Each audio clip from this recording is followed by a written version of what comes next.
Brooke, the white film director, Tate Taylor, turned the Help novel into a film. Is there a fundamental issue with a white director creating a film about racism?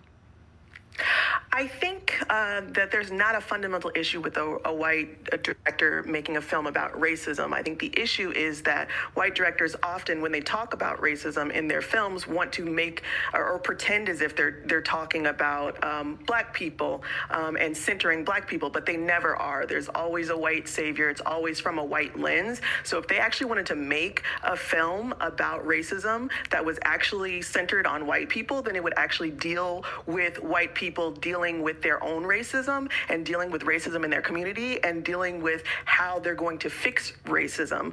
Because I do think that is, that anti-racist work is white people's work to do. So it would be great to actually have a white filmmaker actually focus on that. And they just prefer to create stories like The Help, like Green Book, like so many other white savior narratives that center white people and black people's stories instead of doing that really hard work. We are talking with film critics Brooke Obie and Beyondria July. Brooke, The Help is far from the only movie with a white savior narrative. The Green Book, that just won Best Picture 2 years ago. Why are these stories so popular?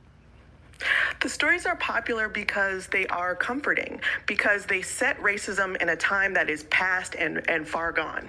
And they also allow for white people to feel redeemed, to feel like racism is solved, to feel like they are okay for not being anti-racist. And it's very comforting to have a white person come in and save the day, as is often the narrative in these kinds of stories. And so I think that's why they're very popular, because they make people feel good.